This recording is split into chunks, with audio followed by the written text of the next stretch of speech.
The sky is the limit. Genesis chapter 2, verses 1 through 25. Genesis chapter 1 tells us that God created the world out of chaos. Man was incomplete without God, and he is the crown, the climax, and the centerpiece of God's creation. Everything God created was good, but creation was only complete with man. What God saw as good before now had become very good. Genesis chapter 1, verse 31. In God's design and by his device, the sky was the limit for man. The possibilities were boundless, and nothing was beyond man's reach. St. Augustine said, "Man wanders over the restless sea, the flowing water, and the sight of the sky, and forgets that of all wonders man himself is the most wonderful." How is man very good?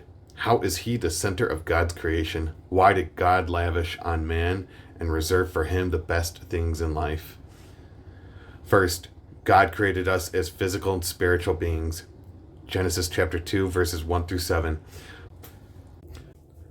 First, humans are physical and spiritual beings. We are not heavenly creatures. God did not make us from stardust, but dust from the ground. We, however, differ significantly from animals. Animals possess the breath of life too. Genesis chapter 7, verses 15 and 22. But God himself breathed into man's nostril the breath of life. Genesis chapter 2, verse 7. As spiritual beings, we long to know our Maker and Master. Animals have no desire to serve their Creator or sing his praise. Peanuts Snoopy the dog asked, "My life has no purpose. My life has no direction, no aim, no meaning, and yet I'm happy.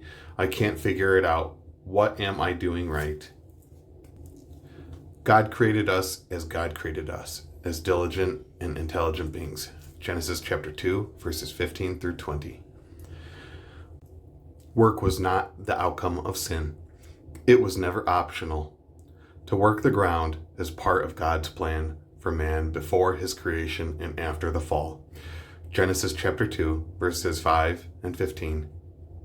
And Genesis chapter 4, verse 23. The Garden of Eden was a paradise with a lavish garden. Genesis chapter 2, verse 8. Scenic trees. Genesis chapter 2, verse 9. Rippling rivers and streams. Genesis chapter 2, verse 10. And precious stones. Genesis chapter 2, verse 12. Man had almost everything, yet work was a way of life in God's original plan. In working, we seek to realize our potential. We learn to relate to others, and we repay God by our service. Man is also an intelligent being. God did not create a robot. God created a person. By definition, a person has personality, a mind of his or her own. Today, we are expected to ponder over things, prioritize the options, and pick the right choice. Moreover, naming animals, Genesis chapter 2, verse 19, was quite a task. For example, do you know the difference between a crocodile and an alligator, a turtle and a tortoise, a frog and a toad? Third, man is an emotional and a relational being. Genesis chapter 2, verses 21 through 25. Before woman was created, things did not look good for man or quite right to him. Naming pairs and pairs of animals, Genesis chapter 2, verse 18, made him aware that something was missing. And it did nothing but expose his loneliness and limitation.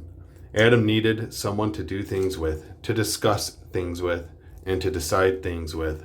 So God gave Eve to Adam in the first marriage on earth. Matthew chapter 19, verses 3 through 6. She was his helper. Two was better than one. They were two bodies but one flesh, alike but unlike each other, uncovered but unashamed. The first ever words out of Adam's mouth was a love poem to his other half. The joint equation was very good. Genesis chapter 1, verse 31. They were dependent on each other and devoted to each other. In conclusion, God's providence for man includes genuine fellowship with God, guidelines on positive living, and good relationships with others. Do you challenge your mind, discipline your body, and excel in tasks? It's been said a mind is a terrible thing to waste, whether in the arts, science, or sports. The Chinese say an official emerges from every profession.